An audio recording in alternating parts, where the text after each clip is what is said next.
Hello. Are we on, friends and neighbors? Check, make sure that we are on, and that. Hey, everybody. How's everybody doing? Well,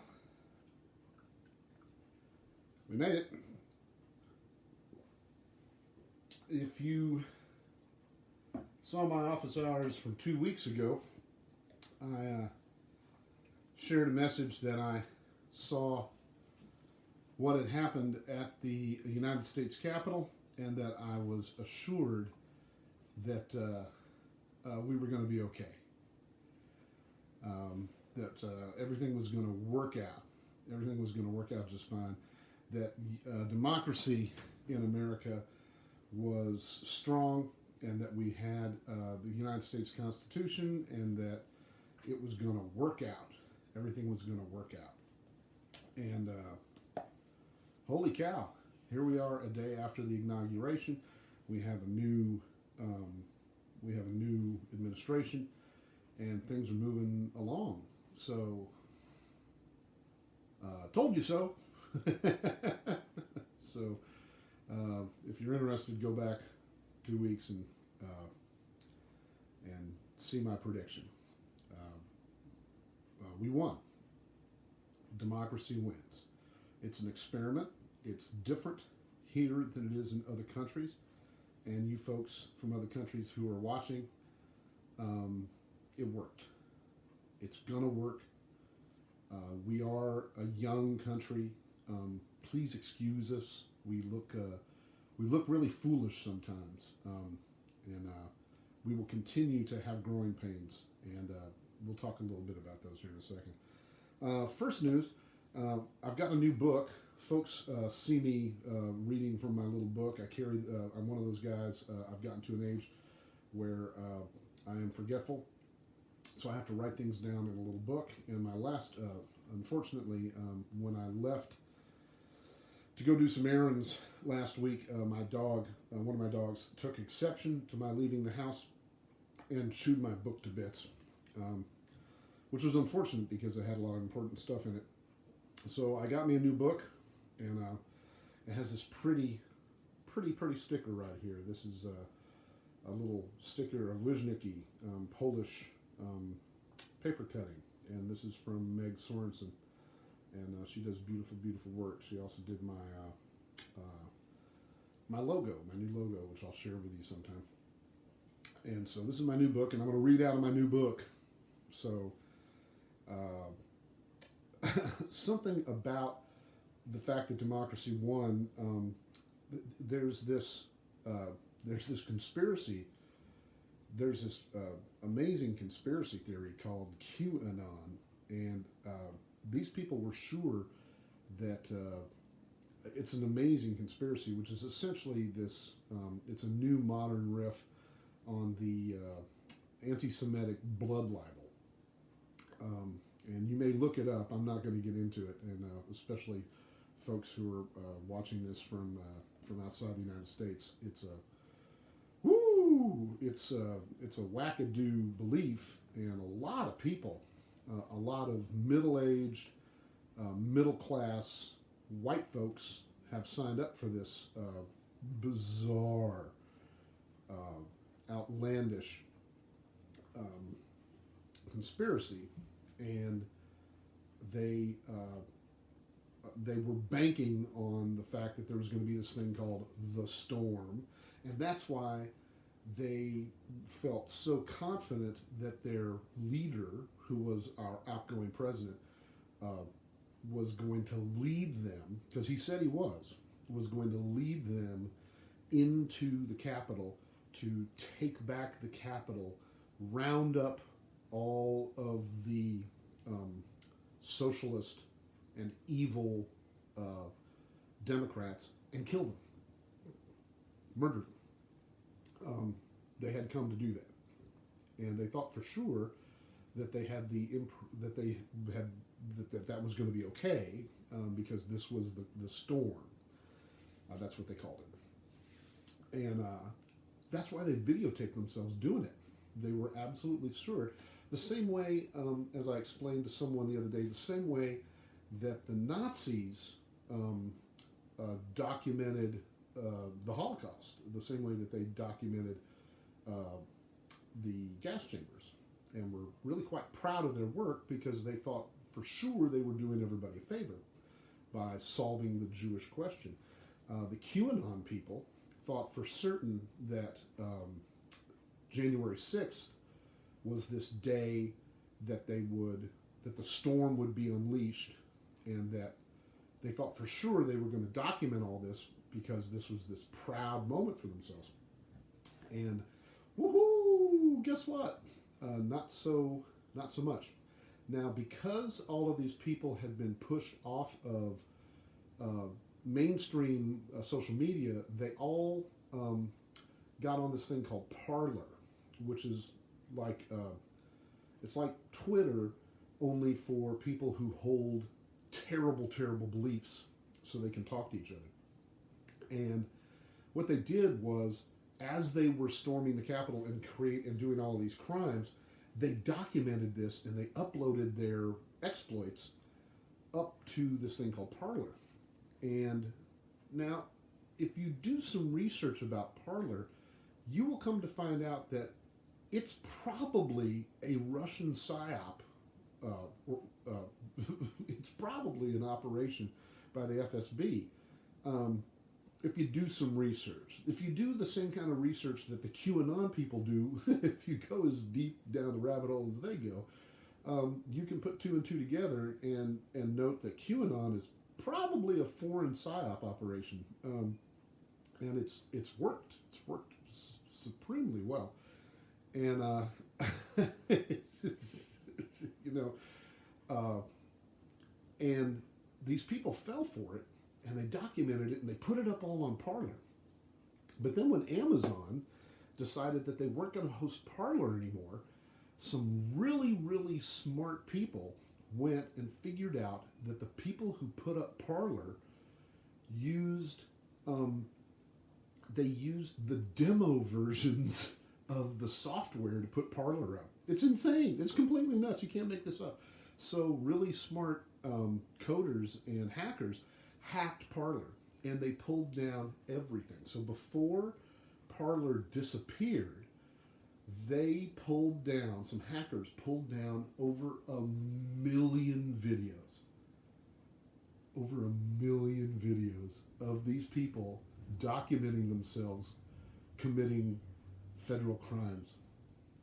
And it's delicious. Even videos that the people themselves thought they had deleted, all of them have been collected. So now, and I feel compelled now to find the link and add the link into my comments. You will find that these people, there are now people who are, as a hobby, going through these videos, and this is all from January 6th. There are photos and time codes, locations. They're all stamped, and location stamps. It's all there. They've got everybody. They've got them. There's no what's the word? There's no case. They've got them by the rights. Thousands of people, and they're busted. And the FBI has all of this. They're combing through every last bit of it. To quote James Comey, they have to turn themselves in. They're going to jail. And the thing is that I'm also going to place a link in the comments for a guy who has a YouTube channel, and I just found out that he's on Facebook as well, and he's called The Legal Eagle. And I've been following him for some time on YouTube just because he's kind of a smart cookie. He's a lawyer. He goes out of his way to say he doesn't give legal advice. But what he does is he breaks down really complex legal situations that are in the news. And he's been following the former administration and their crimes quite a bit. But Lordy, did he have a lot to say about the storming of the Capitol? And I will put a link to his take on it. And he noted, and you may have noted, that the people who have been busted on very slight charges like trespassing and entering a federal facility. Very, very small charges. That's just so they can get them in jail, is what he has been saying. The charges are going to be sedition. Period. The charges are all going to be sedition for every one of these people. Some form of it. There are many different forms. And if you watch this video, he lays it out pretty clearly. If you stood on the steps of that Capitol, you are a criminal. And they have your picture, they have your video, they have your testimony that you were there. And they are coming for you. That's that. There's also something I'd like to direct you to. There's something on Twitter that I have been enjoying. There's a German word called Schadenfreude, which means shameful joy. It's the joy of watching, it's the happiness you have when you watch other people fail. My psychiatrist calls it sadism, that you're not supposed to engage in it as much as I do. However, given the last 4 years that we've had, I think it's important to maybe take a little joy out of the pain that we have been dealt. And there's a Twitter account called Parlor Takes. Just the word Parlor Takes. And if once again, I think I'll put a link. Let me make note of that. Make note of that. Parlor Takes, which is amazing. This is someone who says in their description, I scan alt-right sites so you don't have to. And they have been posting many posts from people on the alt-right sites with people who are QAnon people who are just freaking out, completely despondent about how all of the predictions that Q had made for them about what was going to happen on January 6th, and they feel entirely thrown under the bus. They got no pardons. Assange got no pardons. There was no violent overthrow. There was no storm. This guy, the former president, just got on his plane and went away.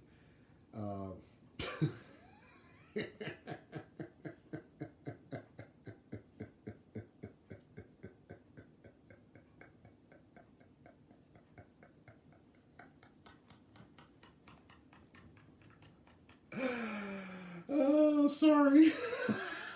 I haven't had such a good laugh in such a long time. Yeah, man, it's Schadenfreude. And so I suggest that you check that out. I just want you to know that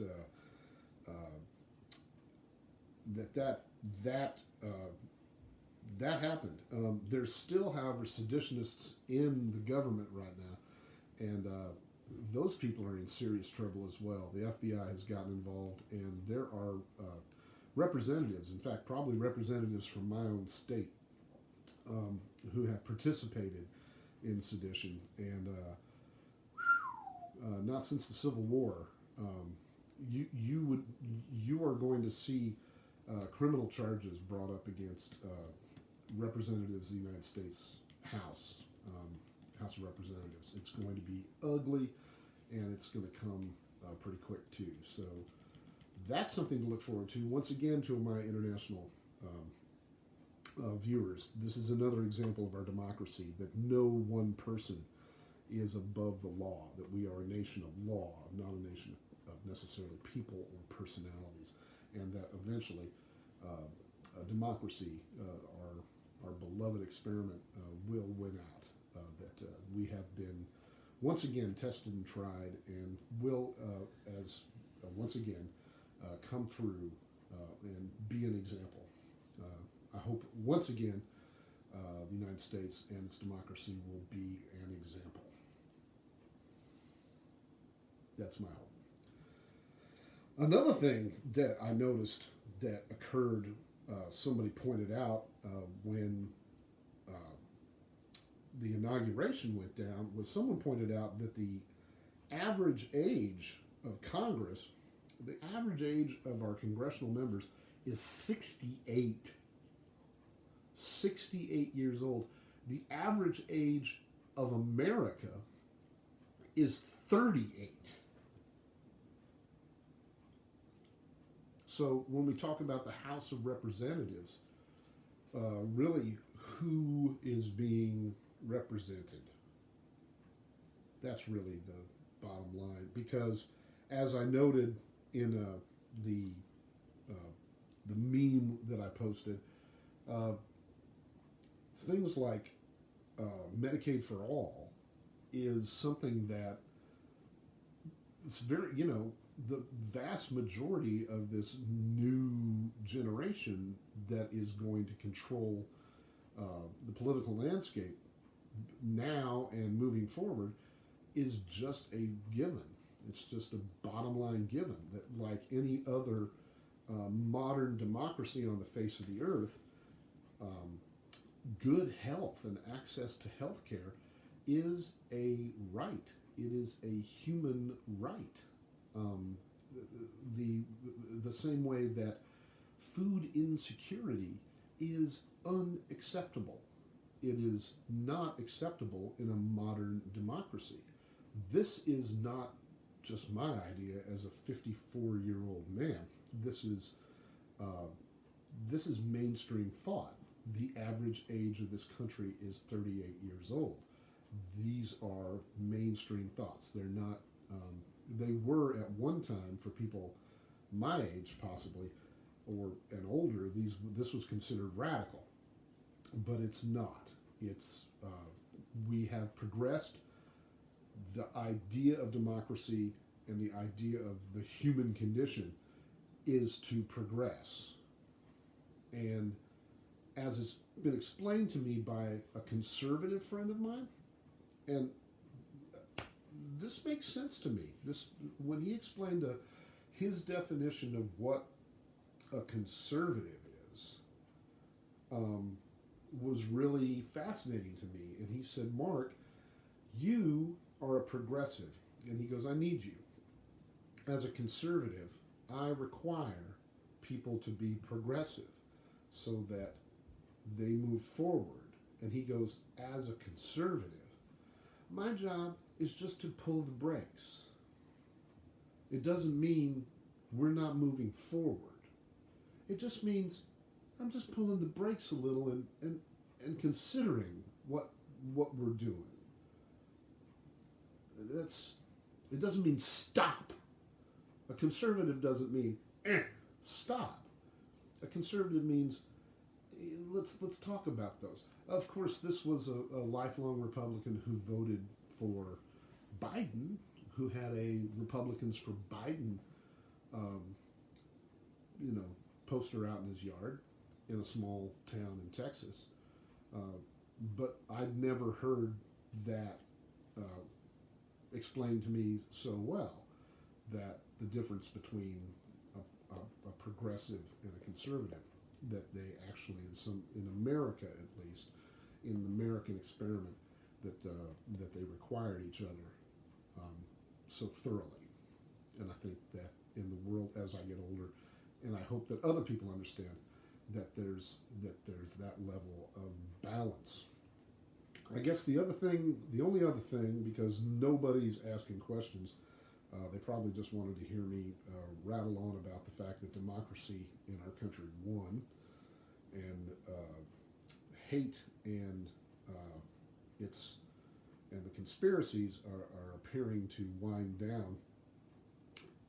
I did Last week, the reason why I didn't do an office hours last week is because I was in Austin, Texas, working on my new record. I do want to note in Austin, Texas, boy, you guys need to wear your masks and get your crap together, people. I understand that you've been hit really hard with the COVID, and I was going around, and bars were open, and there was live music at places, and I, restaurants were open, and people.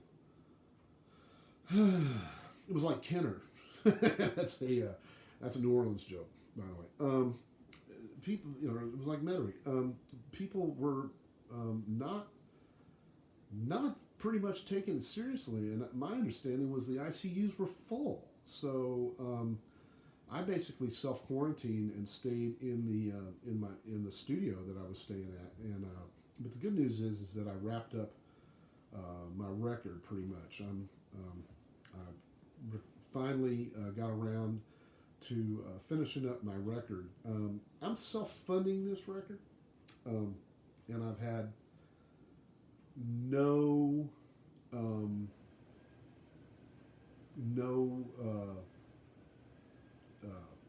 income since March. So I've been doing all of this, you know, based on savings that have been socked away to live, to pay rent and such. And then after I make the record, I'm going to invest some money in a promoter, something that I have never done before. I've always, done the up by your own bootstraps, do the work yourself, try and promote yourself. But in my 54 years, I have yet to have any success with that. And I did meet, at the Folk Alliance Conference, I did meet a pretty well-connected and high-powered promoter who said that he really believed in what I was doing, that he was moved by my music and by my message, if you will, and said that he would help me out any way he could. And now that I have a record and some music that I really believe in and that I hope has a message which is prescient, I am going to do a Hail Mary. He said that he would work with me for a much reduced rate. This is a guy who works with Rosanne Cash. I think that was his last client. And like I said, I haven't gone out and, as we say in Yiddish, schnorred. You know what I mean? I haven't asked for money yet. But I think I'm gonna have to.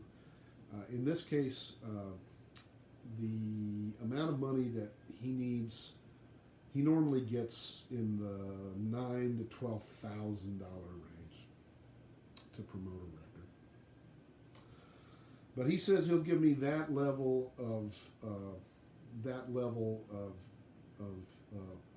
promotion and that level of work for about a third of that.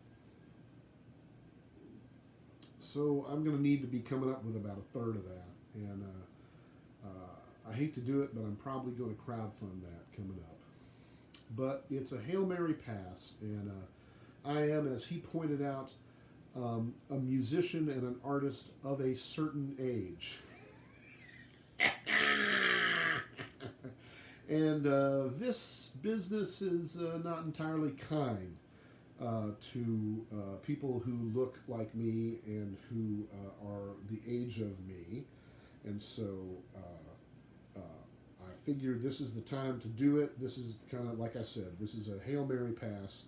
I kind of think now is the time. I'm going to, no matter what happens, I'm going to continue to write songs and pray and hope for a time that I can leave the house and come see folks and come and tour and play and share music with you I hope that's the case.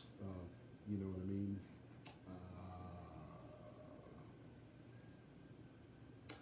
This is the way that we're going to share music. Like I said, I recorded this new record. Kind of the emphasis of the new record is that I did songs. I did 3 songs on the record that I translated from Yiddish poems. Now, look, I've been working in the klezmer music scene, and I hate that word. I hate the word klezmer. I hate the word scene. I like to say in the Yiddish music community. Hell, let's use that. In the Yiddish music community, in the new kind of reappreciation of Yiddish music in America and in Europe, it's kind of an international scene because Jews are a diasporic people. I've been working in that scene now, in that community, for about 25 years now, thanks to a lot of things. That's a story I'll tell later. How it was that that a country boy like me come to work in that community, especially when I grew up so distant from it. But you know, the bottom line is that I don't speak Yiddish. I didn't grow up with it. I didn't.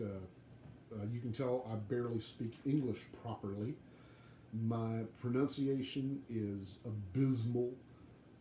For whatever reason, maybe it's my bipolarism, my inability to focus properly. But I've never really been able to learn more than just a few Yiddish phrases.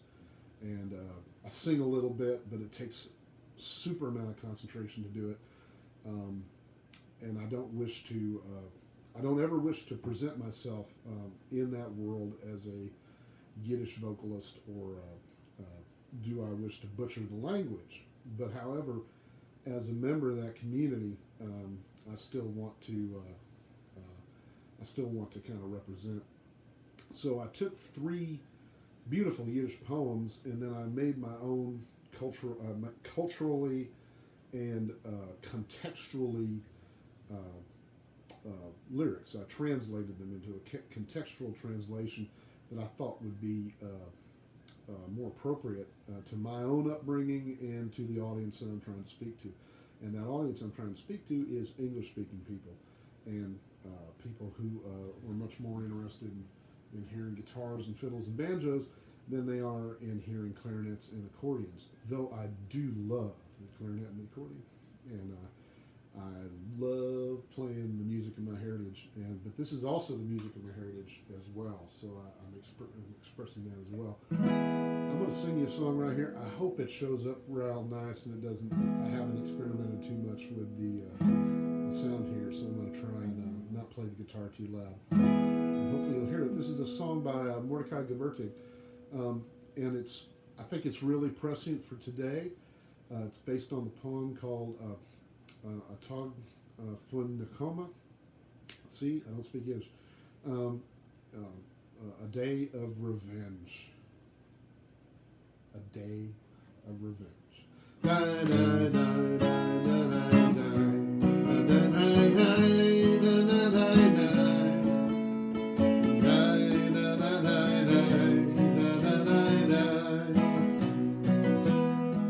listen close to what I say.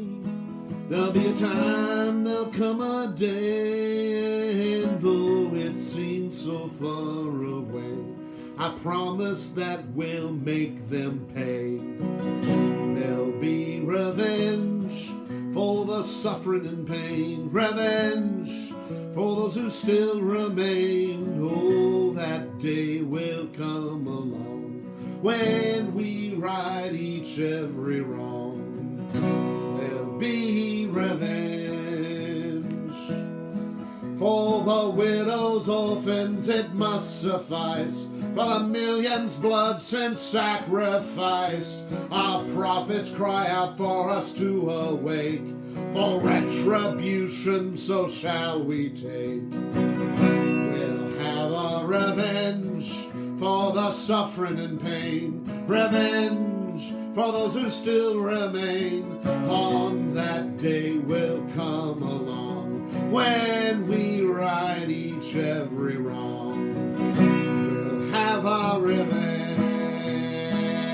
Die, die, die, da, da, da, da, da, da, da, da, da, da,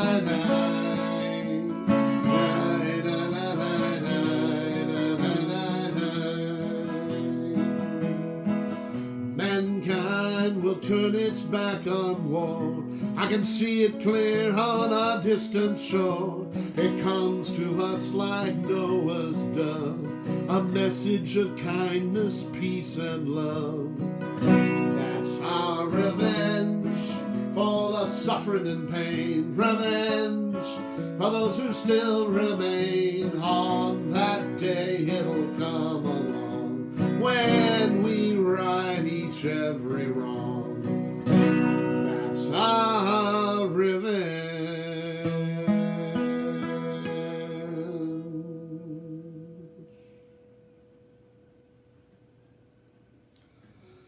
Beautiful little poem set to some music. Hope that you enjoy it. I need to thank Mr. Michael Wex for the help on making sure that I stayed within the cultural context of that tune. I haven't had want to say hi to Mark. Mark in Berlin, good to see you. Thank you for watching. Want to say hi to Joe there in Florida. Good to see you. Congratulations on the new kid. You're not going to sleep for another 17 years. Oh, hey, it's Thursday. We're coming up on Shabbos. Shabbos. Hang out just for a second. Shabbos! Coming up on Shabbos.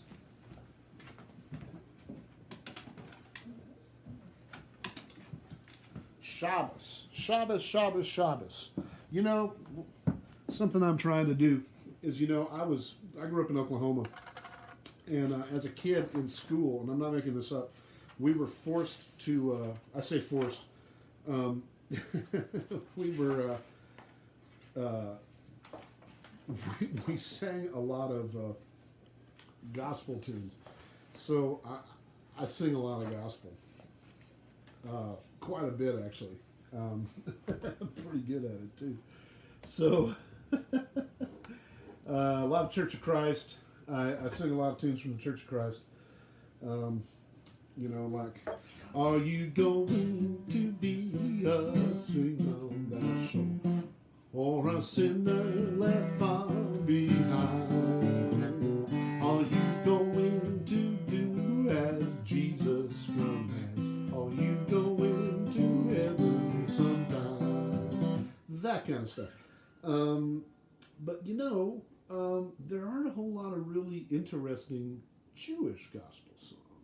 There's a lot of Hasidic songs about the Sabbath, and I thought, you know, and I really love Hasidic songs about the Sabbath, and they go Shabbos, Shabbos, Shabbos, Shabbos, Shabbos, Shabbos, Shabbos, Shabbos, and I love it. It's kind of like like whirling dervishes or something, and they just sing and sing and sing and dance, and they're just so happy about the Sabbath.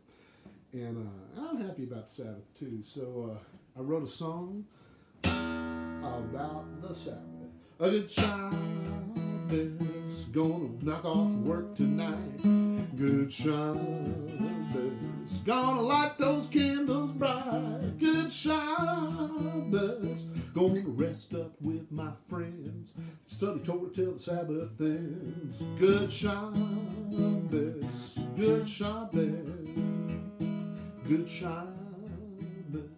Gonna take out time and rest. Good Shabbos, so I can be my best. Good Shabbos, tonight the family dines, making blessings over the wine.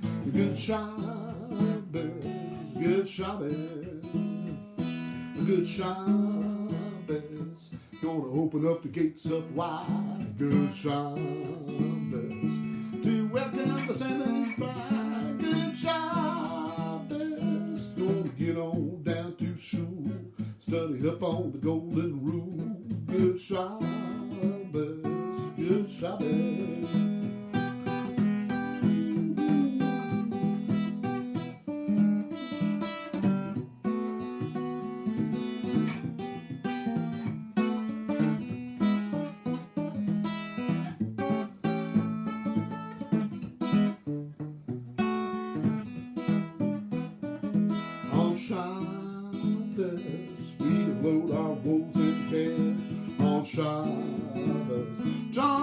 congregation in prayer. Oh, Shabbos, you can put that phone away.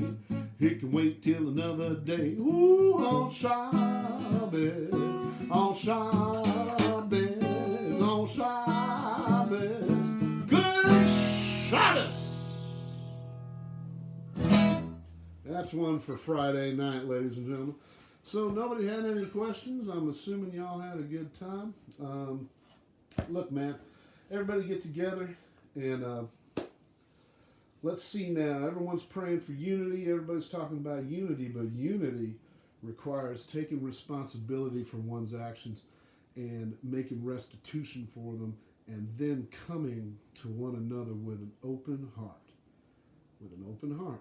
But only after someone takes responsibility for their actions and makes restitution for them. That's how we're going to have unity in this country. So that's about it, ladies and gentlemen. If the good Lord is willing and the creek don't rise, we want, and be careful out there, because you need to mask up and take good care of yourself, because we want to talk to you. We don't want to talk about you. All right? So, friends and neighbors, that's it. Hopefully we'll see you soon. Maybe next week, maybe the week after that. Only if we've got something to say, because I don't want to waste your time. So, bear in mind, love you all unconditionally.